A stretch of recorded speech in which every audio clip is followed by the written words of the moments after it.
All right, Gamer Tag Radio listeners, we need your support. We're planning to go to E3 2019, but we can't go without your support.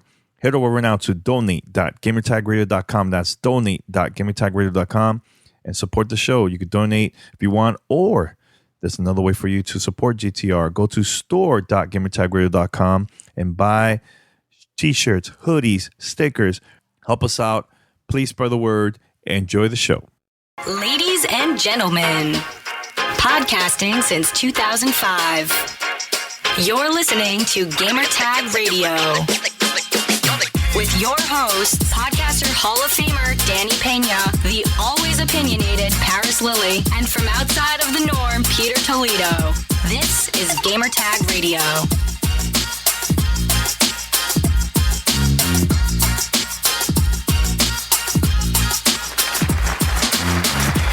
Welcome to Gamer Tag Radio, episode 840. This is your host, Danny, and joining me this week, co-host of the show, we have Paris. Hey, good morning, everyone. How are you? All right, and also we have Pete. Hey, yo. What's up, everybody? Apologies. What's going on, guys? I will take full credit for running late. I blame Apex and my inability to hit the snooze button correctly on my iPhone. I apologize for everyone. Got the show up and running. Less than 10 minutes. Pete, so now that you've been playing it now for like what, a week? It's been a week? Yeah. It's going to be a week. Almost. By the time the episode comes out. Yeah. Okay. So your thoughts? I mean, I know it's getting better and better, right? Like it's Bay. It's I don't want to say it's completely replaced PUBG. Yeah. But I think it just clicks every, or what is it? What's the cliche term that checks every box in the desires, right? It's got a solid foundation. It plays well. It's fast and furious. You get you into the action. It's enjoyable to play. It's easy enough to jump in and learn how to play from a player perspective. It's not as difficult. Hey man, like we said on the last show, and actually I said this last night on stream while playing, don't touch it. just give me new legends periodically. Don't touch it in the way that you're playing it now. Maybe the shotguns are a little overpowered and stuff, but they're shotguns. Other than that, don't touch it. I think they've got a fantastic game. I'm not saying it's going to be game of the year because I feel it's real difficult for battle royale type games to become game of the year because they're so narrow focused. And like there's not a lot to them because there's so many other games. I don't see how a battle royale game could be game of the year, but as a shooter / battle royale game, it's near perfect. Leave it alone. I think maybe it's still early because I want to see the updates that they're planning to add in the game. But I think I'll put it up there. I'm not saying top 3 or anything like that, but maybe a contender because. First of all, this was one of the biggest surprises so far in 2019, and it reminded me of when Apple says we have this product available right now at the stores. You go get it. That's how I felt like when this game came out. You know what I'm saying? So, Paris, before we go to the next topic and continue to talk about other things, your thoughts about Apex Legends so far, man? I haven't played it yet. I've only seen the online feedback. I've seen what Pete and yourself have been saying. It sounds like this is a game changer for battle royale games. I've been busy with other things, so I've just simply not had the chance to deep dive into it and play it. But I will. It is definitely on my to-do list. I'm leaning towards just jumping in on PC right away and playing.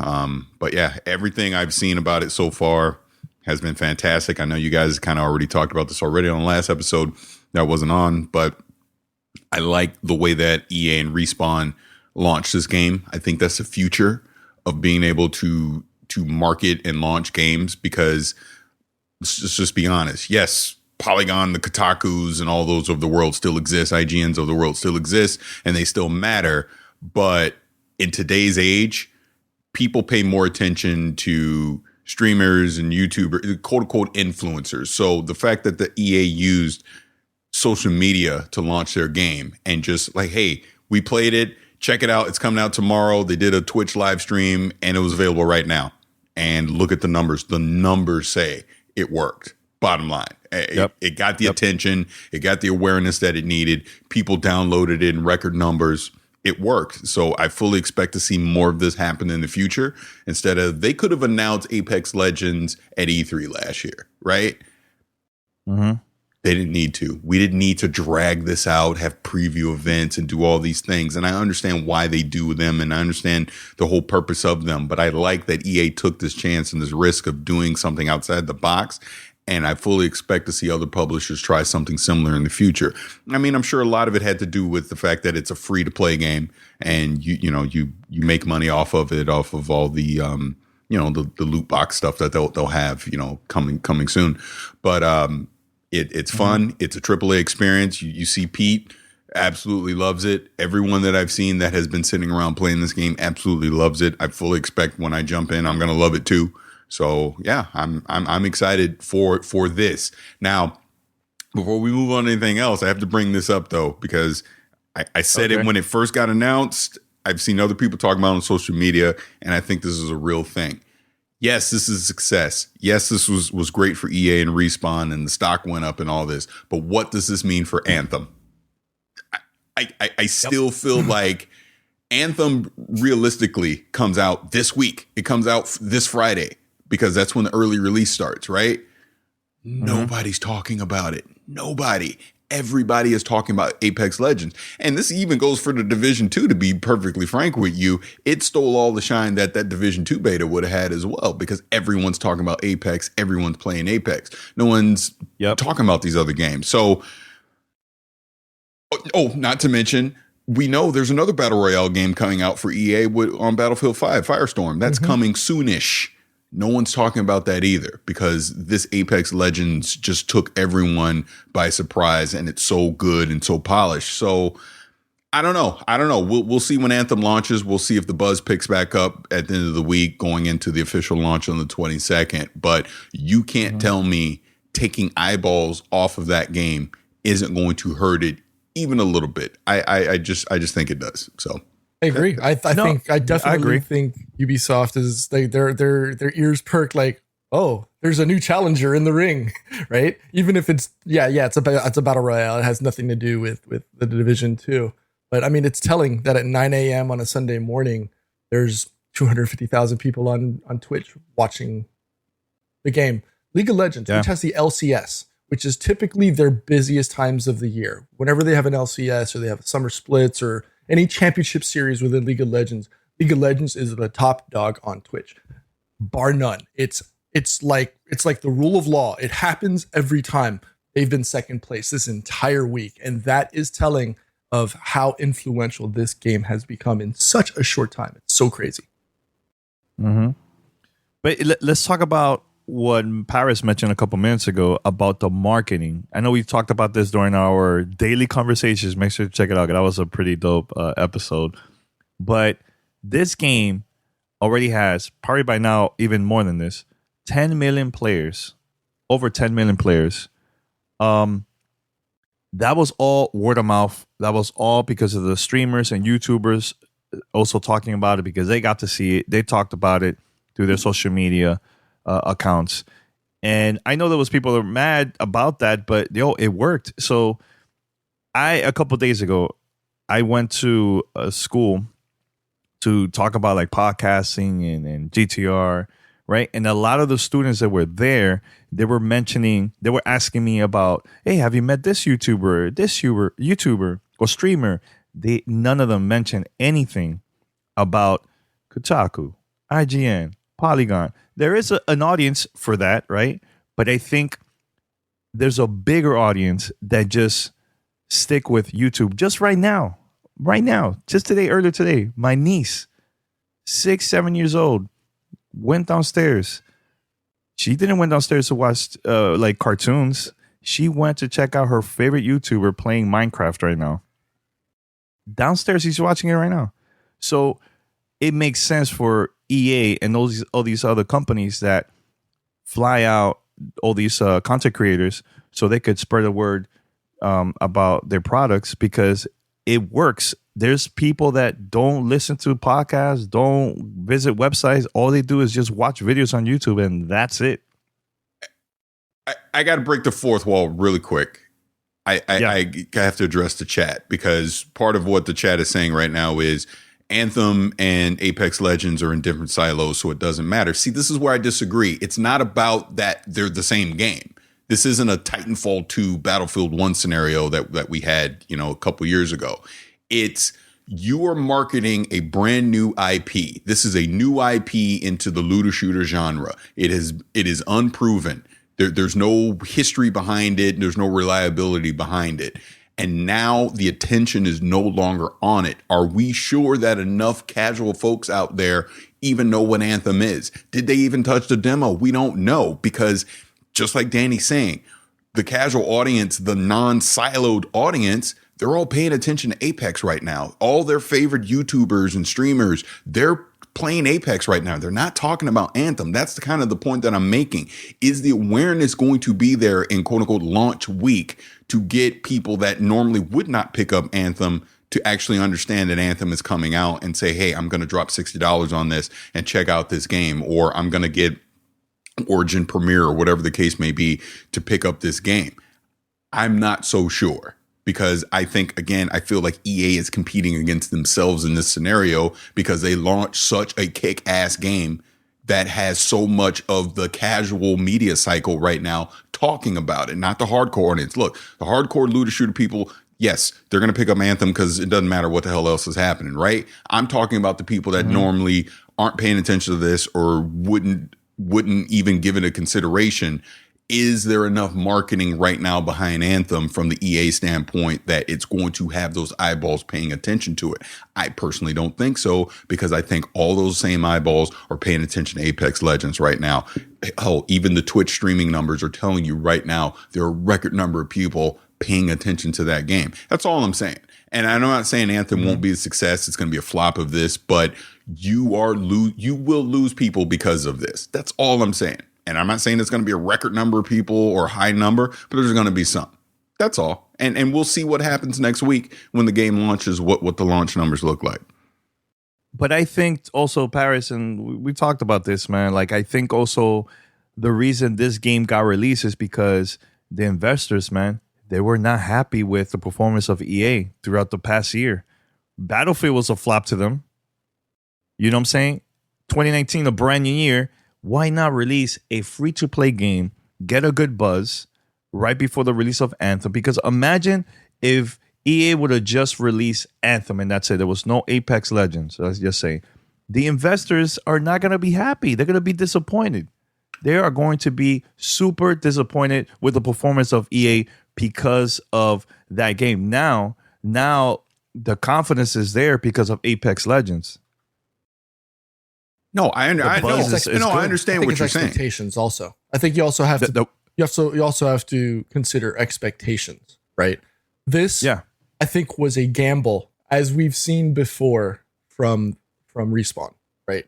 They take those gambles, they take those risks. We've seen this time and time again. Titanfall 1, Titanfall 2, those crazy launch windows, and everybody gives them, the stink eye, because they're like, well, why are you deciding to launch now? Why are you launching against another EA title, knowing that it's going to jeopardize your figures, your launch numbers, which at the end of the day, when you're the head of a studio or you're head of a publishing giant like EA, those things matter. Things like that may not matter in the large run to folks like us or to our viewers or to our listeners, but to those are massive things to pay attention to.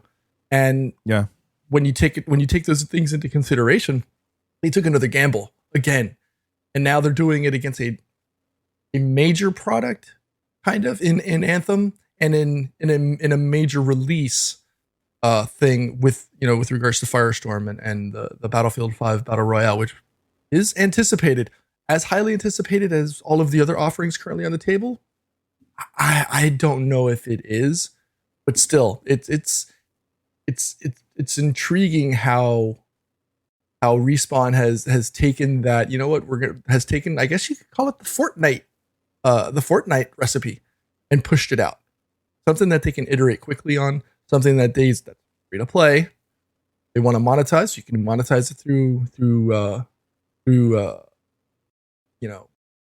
microtransactions, but it's been successful in the first week. Yes, it's had serious help in the form of the top streamers on Twitch and every other place. Like we said last week, expectations should be tempered from a long time or a long range success perspective once this quote unquote Apex partner ad campaign runs its course. Anything else? Paris, I know you were going to say something, then Pete. No, I mean, the only other thing I was going to say on it, and yeah, we can move on from this, was I would have liked if they would have put this out the week before the Super Bowl versus the day after. Maybe that would have given them a little more breathing room. But then I also understand that kind of butts up against them putting out the Anthem demo and things like that. So it's almost like I'm sitting here kind of slightly criticizing EA for when they put it out, but they were almost in a no-win situation because, if you put it out too early, right after the holidays, maybe people aren't paying attention the way they are. You put it out too late, it's butting up against Anthem. Anthem's date was locked in. So, and like I said, we know Firestorm's coming out, next month. So I don't know. It is what it is. We will see when Anthem launches, and we'll see what the numbers look like, if this potentially could have had any effect to it at all. It did remind me of Titanfall 2, and I actually started playing it again, the campaign on the PC, because I had it on Origin already. And I don't want Anthem or Apex or Firestorm to suffer the same fate that Titanfall 2 did, simply because EA is putting out these games just too close to each other. And they're fighting for the same eyeballs, and one of them gets lost because of that. That's all. That's the only thing I'm saying. I want every game to succeed, because I think there's something there for everybody. But like I said, we'll see. I keep saying we'll see, so we'll see. I'll be quiet. Yeah, well, I'll say this before we leave. The game already has 10 million players. It took Fortnite 2 weeks to achieve that, ever since they released a battle royale in the game. And it took Respawn and also EA 72 hours. So that's pretty big. I know there's been rumors that this week, I hope this is not true, but supposedly there might be some layoffs at Activision and Blizzard. What are your thoughts about that? Because it makes a lot of sense. If they don't have a lot of games, why they need an amount of people to be at Activision? And I think we talked about this behind the scenes, ever since the news about Destiny and Bungie, how that's going to affect a lot of people that worked on the marketing on that, PR. I think a lot of people that we know that worked on that product and other products from Activision, they're probably going to get laid off, man, because of the changes and everything, man. So what are your thoughts about that, Pete, in Paris? I'm probably going to get slandered for this. Unfortunately, it's a necessary evil in every industry, right? As numbers go up and down due to trends, due to successes and or failures, it happens. I'm dealing with that right now at the company that I work at, right? Unfortunately, it happens. I do see some of the points. There was a really good conversation going on Twitter between Jason Schreier and Brian Crescente, talking about layoffs and whether a union might be best for journalists and writers in the industry. That kind of touches on a sore subject almost, with regards to, does media blogging and games journalism, does that qualify as something that should fall under a union? I think that all goes back to the conversation that the three of us have had, whether internally or externally with other figures in the industry. Do folks like us qualify as quote unquote journalists? No. Things like that. So I don't. No, not at all. Zero. Right. So not everybody should be privy to those tags of being unionized. Those that write for major publications such as Variety or Kotaku, Polygon, and things like that, I can understand why. Now, going back to the main topic of them them and losing revenue and potential loss of layoffs and stuff like that. It sucks. It's the beginning of the year. Budgets have been determined. I mean, hell, I think Paris and I chatted about this offline about something similar. But yeah, it happens. It sucks. It's. I almost cursed. I can beat myself with the board though. No, it's a crappy part of the industry. It's something that we don't want to know, hear, or see, but it's an unnecessary evil. And I think it's high time that business as a whole starts to look for other ways to reduce cost or spend that doesn't equate to people losing their jobs. And at the end of the day, that's, I think, the most important part. I think businesses see folks as a resource that can be let go as opposed to where else can that be done? I.e., we saw, who was it? I think it was Iwata at Nintendo, who cut his salary in half to ensure that his employees didn't get fired. And I think when you have folks that make upwards of $28 million a year, either through salary and bonuses and whatnot, that is what people should be doing in an ideal world, is looking out for those in the business or in the industry that are usually the first ones to get cut. QA, customer service, because those are high turnover, easy flip positions in an organization. That's my personal opinion on it. Paris and Danny, you guys may have a different opinion, but that's where I stand on it. I would just simply say, not to repeat everything that you said, because I think you're spot on with that. I think most of the outrage has been of these rumors is the fact that CFO got that huge bonus. Was it 15 million or 5? 15 million. Was it 15? Yeah, I think I posted a picture. I retweeted somebody's picture. It was like, here they're expecting layoffs, and this guy just got $15 million to sign on. That's the hypocrisy of it. The fact that you couldn't have repurposed that money into keeping a staff, but at the same time, if they're just simply not making new content right now that that huge of a staff can support, that's why you consolidate. Unfortunately, it's a part of business. It happens. It sucks.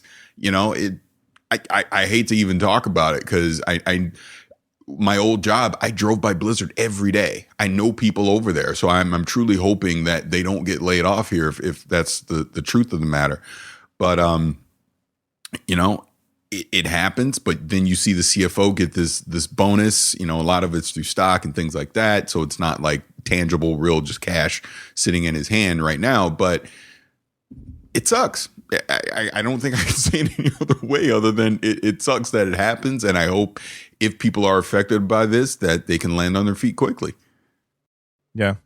Now, because of all this changes at Activision, does it make sense for them to even attend an event like E3 this year to show off their next Call of Duty game? No. And I don't think it doesn't make no sense. Look, I know I'm not trying to divert this into another conversation. I would argue, is it worth any company going to E3 and show off their games at this point? Do it yourself. Activision doesn't need E3. Activision doesn't need to go there, set up a booth to show off Call of Duty. They can do a live stream, show it off, go to like that event that you and I went to last year for Black Ops 4, call it a day. Yeah. Done.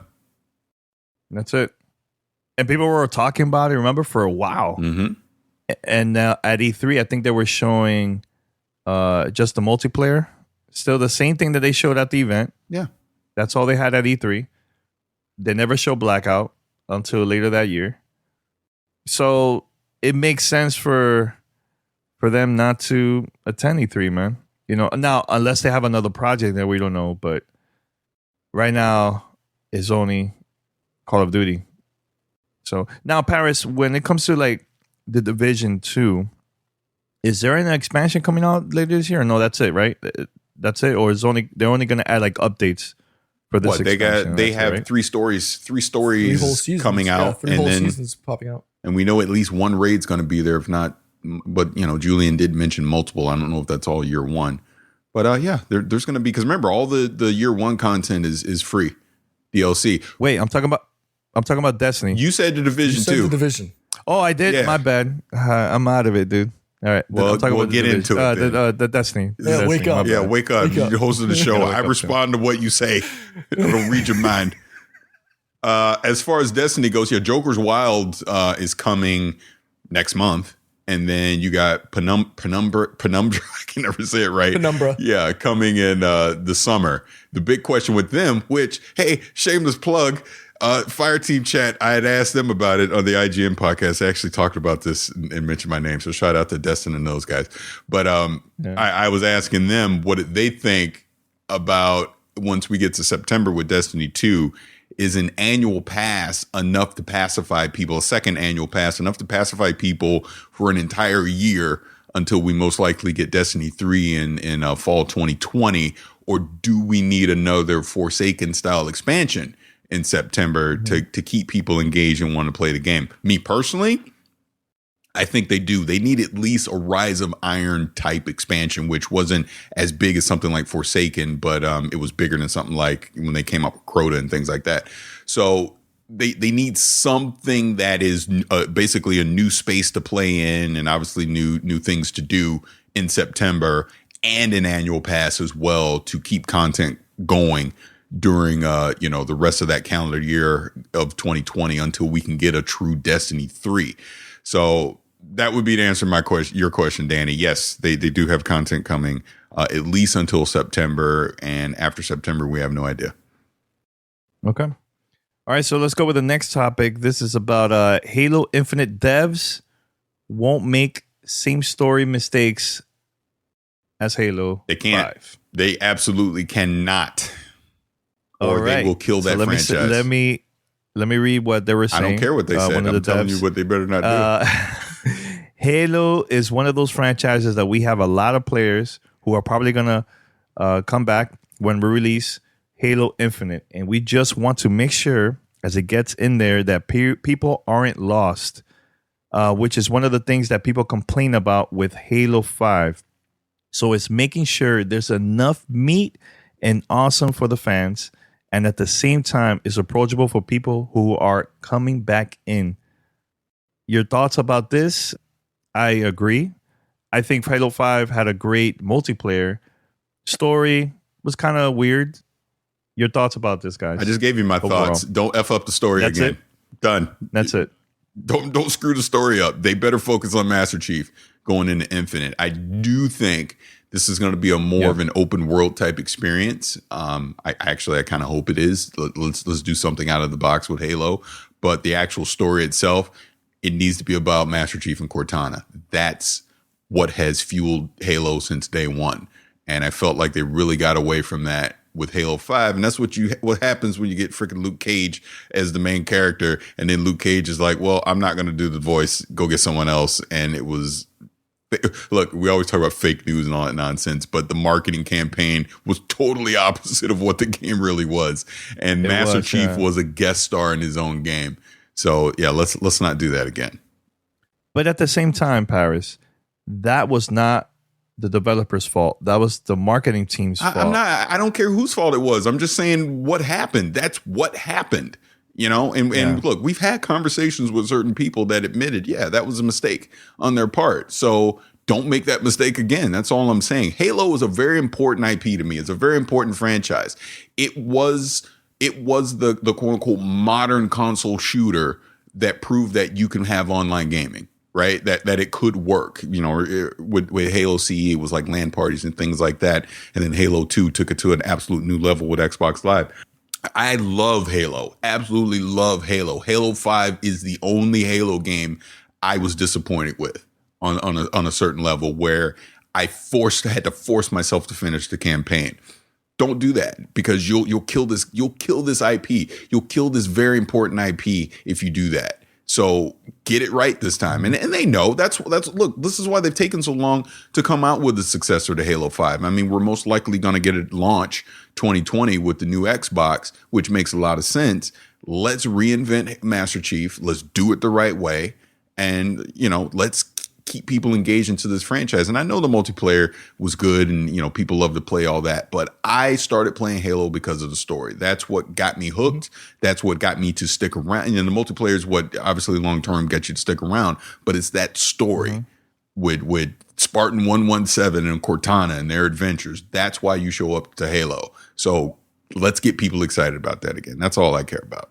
I stand behind that as well. One of the things that has always drawn me towards was always the single player, was always the campaign, and rarely the multiplayer. Halo 5, I didn't have a problem with the gameplay itself. It was the story. And I know that with 6, Brian Reed is no longer there, right? He left like a year and a half ago or something like that. And the new guy that's now doing the writing is Kevin Grace, who's like the one who's, I guess he's like in charge of the story or whatever like that. Mm-hmm. How important do you think that is going to be? I don't know. Because look, you could have a great story, but what happens if the game doesn't play good, man? Because the thing that I had issues with Halo, the Halo series, I think ever since Modern Warfare came out, that franchise was confused and was trying to figure out what to do with the game to compete with Call of Duty, because Call of Duty was getting all the shine back then. And I feel like the franchise just got lost after that.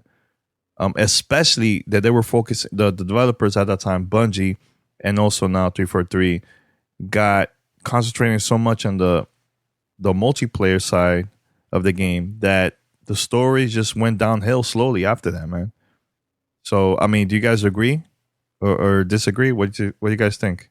Because I think it was the beginning of Call of Duty Modern Warfare, the first Modern Warfare game. That's when everything went downhill for the franchise. I'm actually confused. Nothing to do with my question. Yeah, dude. I asked you about the writing, and you went to Call of Duty. No. I just said, Pete, that you could have a great story, but what about the gameplay? That's what I'm trying to say. Like, you could have a great story. What happened if the way how you play is horrible? What happened if it's the same old formula? That's what I'm trying to say. You countered my question with another question about something else, so I'm confused as to the direction of the conversation here. Forget it. Just whatever you want to answer. I'm dead serious. Like, I asked you, how important was it losing the writer that has carried you through 5 different, stories, and then Halo Wars 2 and all of that? How do you lose somebody as critical like that to a game where it's not just like Apex Legends, where we're just going in and shooting things? There's storylines and there's people behind everything. How do you lose someone like that? And now, yes, I'm not saying that Kevin Grace is just a complete scrub coming in with no knowledge. He's like the lead, story manager there at 343, and he's in charge of the Halo universe. But how important is a loss like that going to be, and how well do we know, how well can Kevin Grace pick that up? Because it's an integral part of the game itself. Gameplay, I think, in my personal opinion, was fine on 5. Halo 5 was, from a gameplay perspective, was fine. Some of the mechanics were kind of janky. Yes, the camera wasn't 100%, but it was fine. It was good. It wasn't exactly like we all remember Halo, but games need to move forward. You can't have games that are as big as Halo be stuck back in the early 2000s with the way you do gameplay. It has to evolve so that it matches with gameplay that people are expecting in 2019 and beyond. Mm-hmm. So how important is the writing going to be? And question for you, how important is it to you guys? And how important is it to our listeners, to our viewers on Twitter? Do you want that to be on par as to what we were expecting? Like, for me, 2 and 3 were probably the best from a writing perspective. 1 was great, but 2 and 3 were fantastic. And that's what I want. I want something that's tangible, like the books on my shelves from Halo. I want those stories in Halo, and I'm hoping that Kevin Grace is the right person to do it. Because if not, if that story isn't important, or if that story is not well done, we're going to see a major, major problem with that title. Mm-hmm. Paris? Why are you kicking it to me? He's talking to you. He was asking you the question. I've already said my piece on Halo. Let's move on, because I think we're kind of all over the place on this. Okay. All right. We'll move on then. Let's see. There's one more topic here. 2K plans include mystery AAA game rumored to be Borderlands 3. I think it's about time for them to announce that game already, because, I mean, when is the right time? Are they going to save that for E3, or like when is the right time to announce Borderlands 3? for 2K games?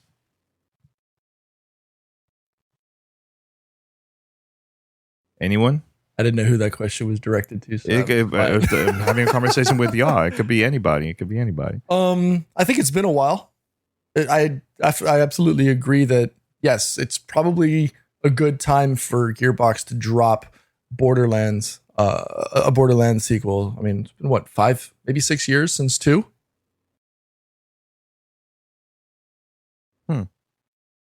Do you think they should? I think they've done this in the past. 2K. They announced, I think, Borderlands. Was it during PAX East? I think years ago. I can't remember. Unless they do something like similar to what Bethesda did, have been doing now for the past couple years. Announce the game, release it the same year. That's possible too. Or have a special event, a review event, all about Borderlands 3. I don't know. The way things have been going with every other title, I'd be surprised to see if Randy Pitchford actually does that. I know they teased it back in 2018 at the Game Awards, but I'd be surprised if they start going along the same route as every other game has done over the last 10, 15 years, which is, those reveal events. You can do it online. You can control the setting. You can control the environment. You can control the message coming out to viewers and listeners, whether it be from, as far back as the reveal, all the way up to, the roadmap of what the game is going to be delivering. I honestly don't have a problem with them as counterproductive as something like that might be to people like us or people in the industry that work in the same vein. But I think it makes more sense, and it's probably easier for a company to start doing them digitally. Release it online. You can control every aspect of it. Yeah, I think May will be the good time to announce it. Before E3? May. Yeah, because I think Call of Duty was like that last year. Before that, Destiny 2 was May before E3. I think that's a good time to reveal it and then talk about it more at a press conference, maybe at a Microsoft press conference, or have a booth over there. Well, it typically, now for the past couple of years, it's only been Take-Two has a booth there, and they have mini rooms from Rockstar and also 2K Games in that booth. Maybe show it there to the press. But I think have a review event and just go all out, because I think this is one of the, the biggest game for 2K Games, because it's not WWE, it's not 2K, NBA 2K. This is it, like a AAA game is Borderlands 3 for them. No, for the past couple years, what other games is bigger than Borderlands from 2K? No, NBA is their biggest game. It is one of the top selling games every year. But that's a game that comes out every year. I'm talking about like AAA, that they invest so much money into creating one, like BioShock back then. That was a big AAA game for 2K Games. So I feel like Borderlands is the biggest one for them now. Like, I don't count those sports games because that comes out every year. It sells, but talking about like developing a game, investing so much money on that franchise. That's all. Send us your feedback or questions. Give us a call at 786-273-7GTR. Email us at fanmail@gamertagradio.com or leave a message on speakpipe.com/gamertagradio. I just don't know if we have anything else to do. I mean, it's speculation at this point. There's nothing else really to talk about other than, what could it be? I think the other question with Take-Two in general is what else are they doing? I know earlier this week, there was the announcement from Take-Two that Michael Condrey, who left Sledgehammer Games, previously known as Visceral Games at EA, shout out to Dead Space. He left and is now over at Take-Two as the head of a new studio for an unannounced IP. What are your thoughts? Do you think that could be a new BioShock? Ooh, that's a good one. Or could it be a brand new game though? A brand new IP? It could be. Again, it's back to speculation, speculation day radio, but who knows? Conspiracies. Let's get them going. Now, 2K still own the rights of BioShock, so they could just work on a game from another studio, and that's possible too. But oh man, I don't know, man. I don't know what to say about that. I mean, that's a big, huge move, man. That's a really huge move. Now, if let's say it's a brand new IP, I would love to see a game like kind of like Dead Space with that horror type vibe. That would be powerful too, because AAA wise, we haven't really seen much of that from a lot of companies, man. And Dead Space to me is still a special game, man. So no, absolutely. That would be cool. I don't know if I want horror in my BioShock. No, but it has that suspense, you know. It got that vibe. It was like dark. You know what I'm saying?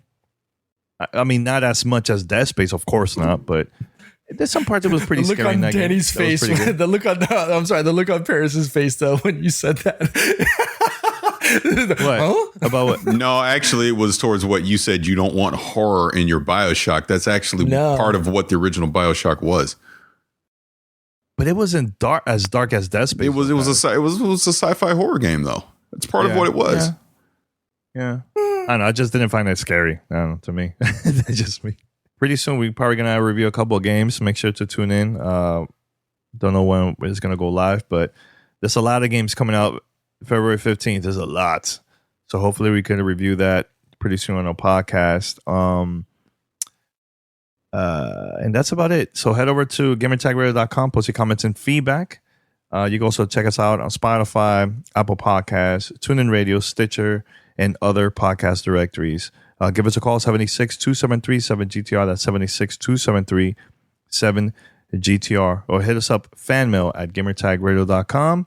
Or if you're international, want to make it easier for you, go to speakpipe.com/gamertagradio, and you can leave a message there too. All right.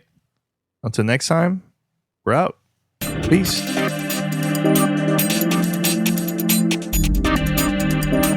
Thanks for listening to Gamertag Radio. Be sure to like us on Facebook and follow us on Twitter.